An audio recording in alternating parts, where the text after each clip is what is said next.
Hello everyone, welcome to the KZGN News.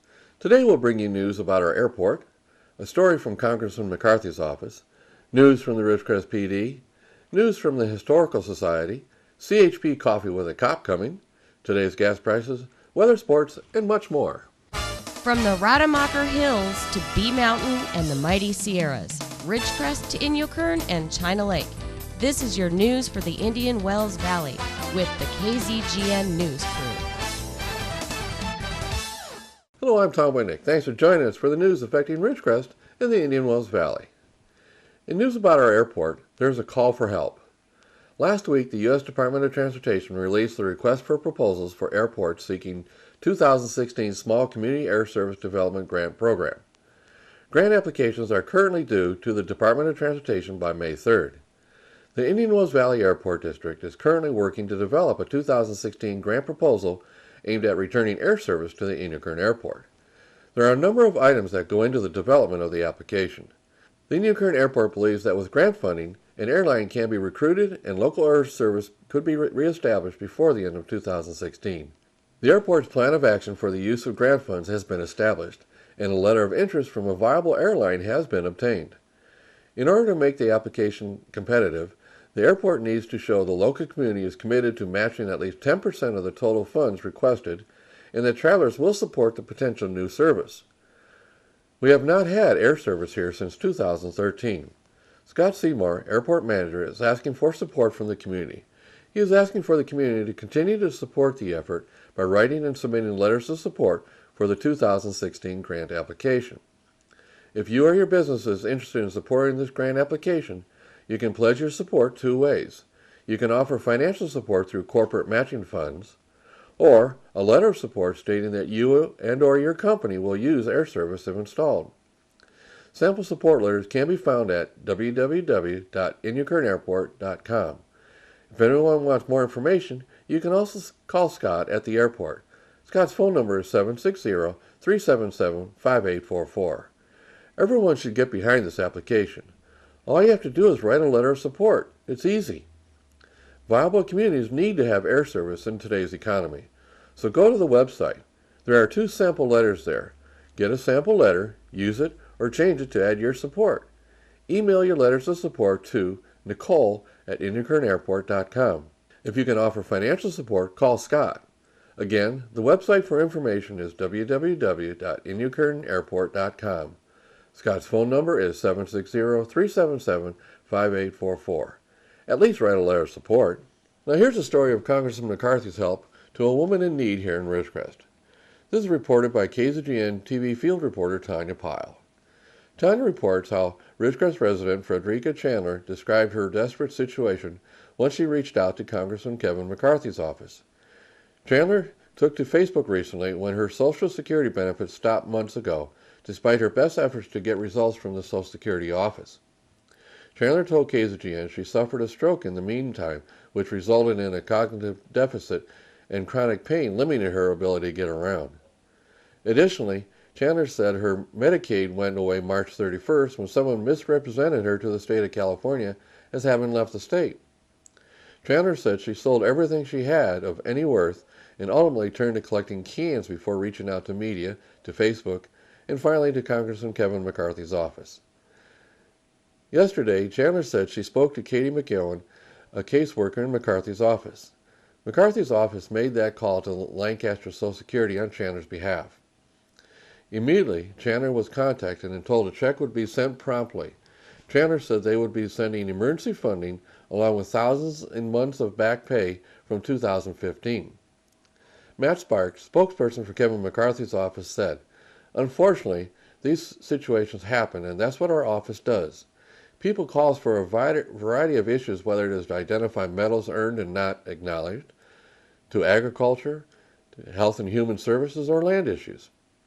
Anything involving the federal government and constituents having a problem or lack of response, that's what Congressman McCarthy does. Pushing to make federal government more efficient and accountable and responsive to constituent needs and concerns are his top priority. If people call our office, we get right on it," Sparks said. Specific to Chandler's case, Sparks said this, "We're happy it's resolved. Unfortunately, it takes this type of inquiry from our office to solve issues sometimes. Now here's a report of last week's charity basketball event. This was an event to raise funds for new uniforms for the basketball team. Friday night saw a face-off between the James Monroe Tigers 8th grade basketball team and the very best of the Ridgecrest Police Department. It was an epic hardwood battle that will be remembered for years to come. The Tigers started off with an early lead and continued to dominate the fighting blue of the RPD through the first half and into the third quarter. In a desperate effort to take the lead, the boys in blue detained several of the Tigers' best players for assaulting police officers, but to no avail. In the fourth quarter, the police team, led by Coach Detective Tom Dilley, were able to fight their way back into the game and lead most of the quarter. In the final 30 seconds of the game, the James Monroe Tigers were able to defeat the police team 40-39. Coach Dilley blames his team's loss on a box of delicious donuts sent to the RPD's bench by James Monroe cheerleaders. But this sports writer suspects that the Coppers were defeated by good old-fashioned youth and talent. A special thanks to Captain McLaughlin, Sergeants Dampier, Bell, and Atkins, and Detective Tucker, and Officers Hamilton, Harlow, Campito, Garibay, Rinaldi, and McGruff the Crime Dog for their participation in this charity event. Now here's an announcement from the Historical Society of the Upper Mojave Desert. Have you ever wondered how you got to where you are? What do you know about your family background? They are asking, would you like to start digging around that family tree, learn some fascinating history, and make some new friends along the way? Well, there's a group forming right here in Ridgecrest to help you get going on that special journey. The Historical Society of the Upper Mojave Desert Genealogy Committee is offering Family History Research 101. It will be hosted by Stephen Parker. This free course will begin on Tuesday, April 12th at 7 p.m. at the historic USO building at 230 West Ridgecrest Boulevard. For more information, contact Steve at 760-301-4641. Come join the family fun.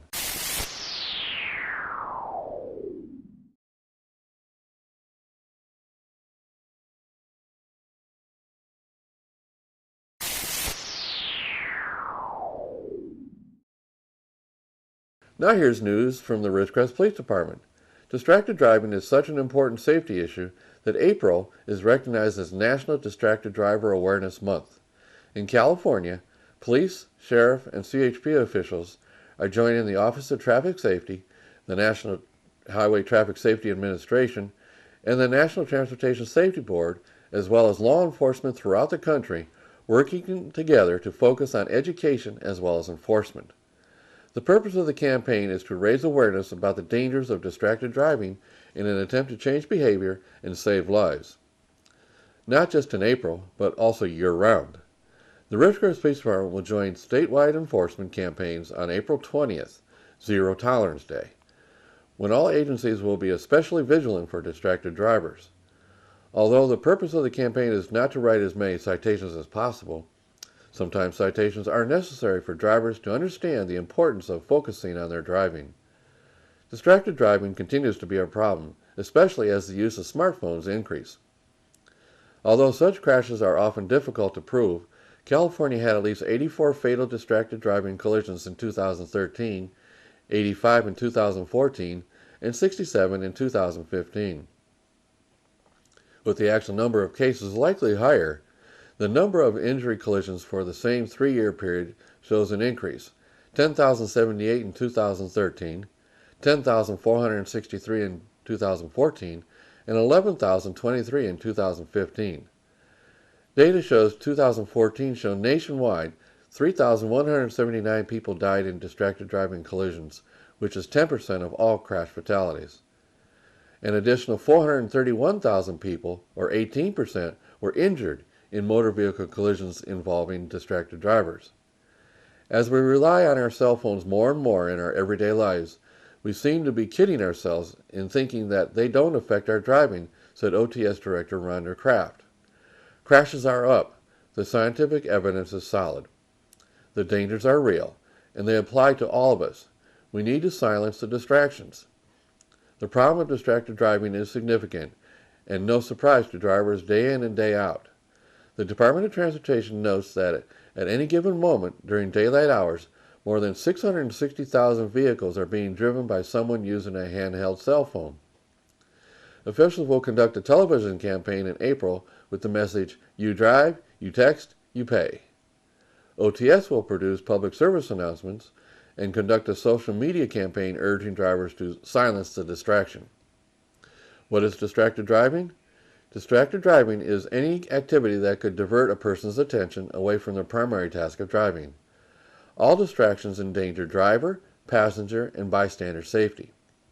These types of distractions include texting, using a cell phone or smartphone, eating and drinking, talking to passengers, grooming, reading including maps, using a navigation system, watching a video, adjusting a radio, CD player, or MP3 player.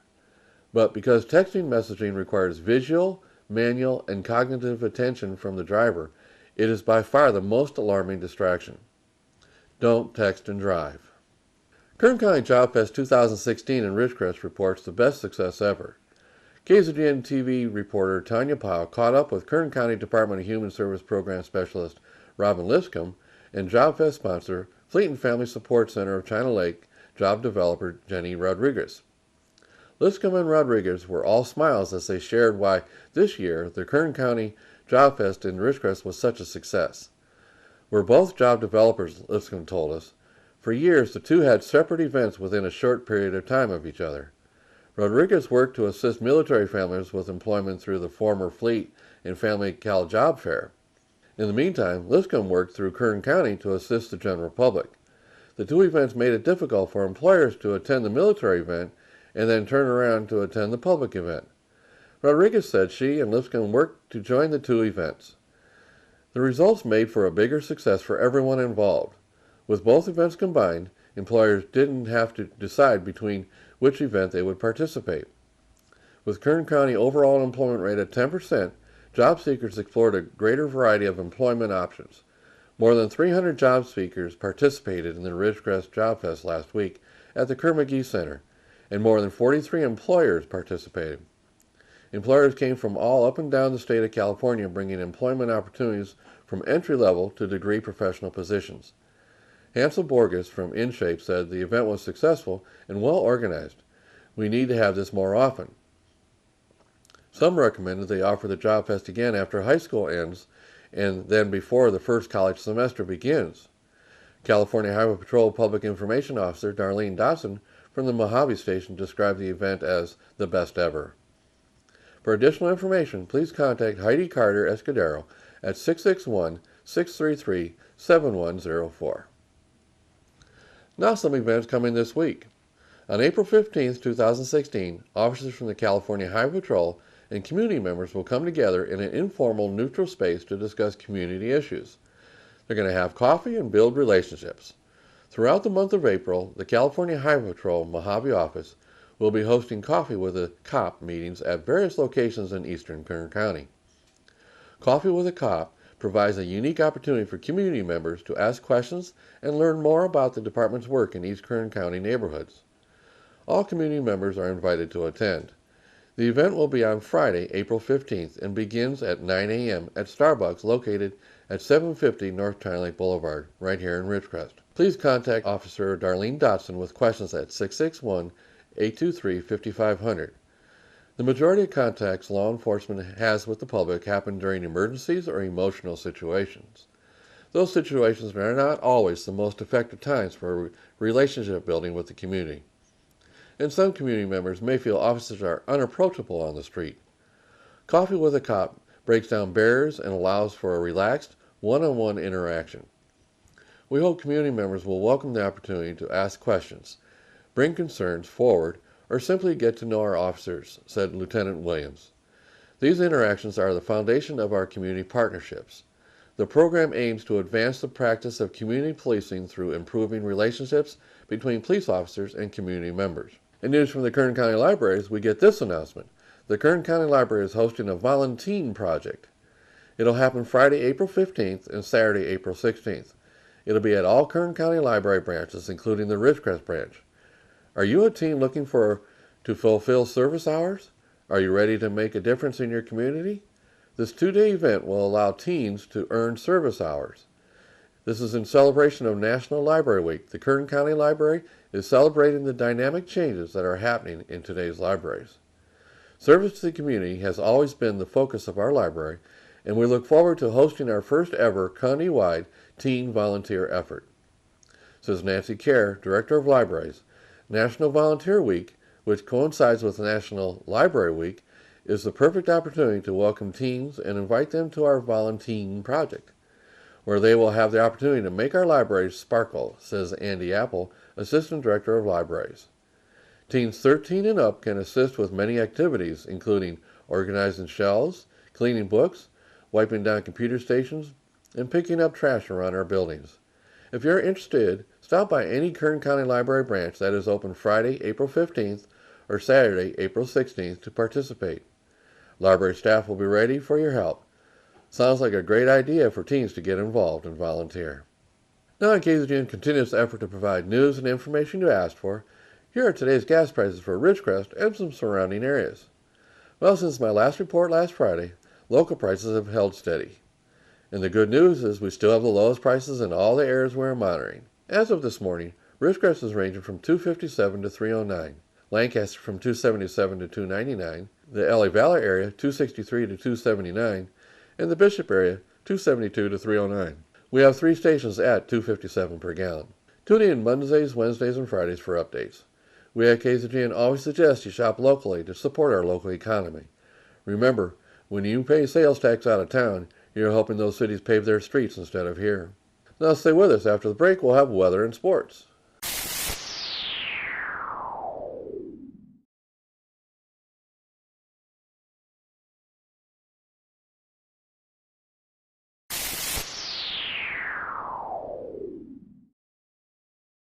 Thanks for staying with us. Now here's Lane with the weather.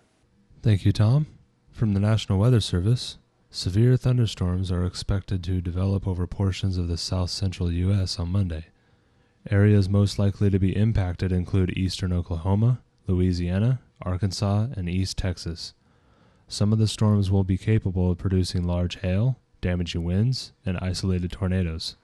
Heavy downpours could also lead to localized flash flooding. Temperatures across the nation. Carolinas at 67, Georgia at 68, Arkansas at 64, northern Texas at 72, Arizona at 67, and Los Angeles at 66. And for us locally, tonight a 20% chance of showers, partly cloudy with a low around 51, south-southwest wind 5 miles per hour. Tuesday, sunny with a high near 80, south-southwest wind 5 to 10 miles per hour. Tuesday night, mostly clear with a low around 54, southwest wind 10 to 15 miles per hour with gusts as high as 25. Wednesday, mostly sunny with a high near 80, west-southwest wind 10 to 15 miles per hour with gusts as high as 20. Wednesday night, partly cloudy with a low around 54, west wind 15 miles per hour with gusts as high as 25. Thursday, sunny with a high near 72, west wind 15 to 20 miles per hour with gusts as high as 35. Thursday night, mostly clear with a low around 45, west wind 20 to 25 miles per hour with gusts as high as 40. And Friday, sunny with a high near 72, north-northwest wind 10 to 15 miles per hour with gusts as high as 20. And that is your forecast for the IWV. Now back to Tom. And now we go to Tom Heck with sports. And a very pleasant Monday afternoon to everyone. Let's talk about Burroughs High School baseball. Burroughs off to a great start. They're going to open up league next week. John Bradley in his 4th year doing an amazing job. Again, last year they won the Mojave River League in their first year in that new league, which is a much tougher league than the Desert Sky League. Burroughs, again, 8-3. They'll be starting league in just about another week. Softball had a good weekend. They beat Bishop twice here in town this past weekend. Okay, tonight, 5th grade basketball league resumes with 2 games. Richmond and St. Anne's, men and women, and Charter and Gateway, same men and women. Looking at the standings halfway through the 5th grade league, let's talk about Charter, Fowler, and Gateway. They're all tied, undefeated at 4-0. in the girls. In the boys, Las Flores a perfect 4-0, coached by Dr. Bachman, and Fowler, Gateway, and Charter all have records of 3-1. They'll have a full slate of games this Wednesday. The league culminates with the annual St. Anne's hosted tournament on the 29th and 30th of this month. Okay, let's talk a little bit about Angels baseball. The Angels split 4 games with the Rangers this past week. They lost games on Friday and Saturday. They won on Thursday and also on Sunday. The Angels won yesterday 3-1. And Garrett Richard on Friday night had a real tough night, only lasted 6 innings, but Jared Weaver, who was injured the first part of this exhibition season, came in, first time he threw all season, did very, very well. He got the win, but that would be a shot in the arm to have him back. The Dodgers, meanwhile, up in San Francisco, split their 4 games. The Dodgers ending up losing on Sunday by a score of 9-5. They actually led in that game 5-2. On Saturday, though, they came back. They won in extra innings in that game. Also, Houston over the LA Lakers last night. That's not the big news of the NBA, though. The Spurs, their 35-game winning streak was snapped. They were defeated by Golden State at home in San Antonio last night. And now Golden State, if they can win their last 2, will get the all-time record for the most wins in a single season, once held by the Chicago Bulls back in 1993.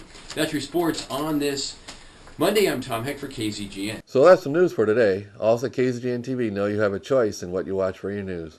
We all thank you for choosing KZGN-TV, Ridgecrest's only locally owned community TV station. Now stay tuned for Ridgecrest Talk coming up next.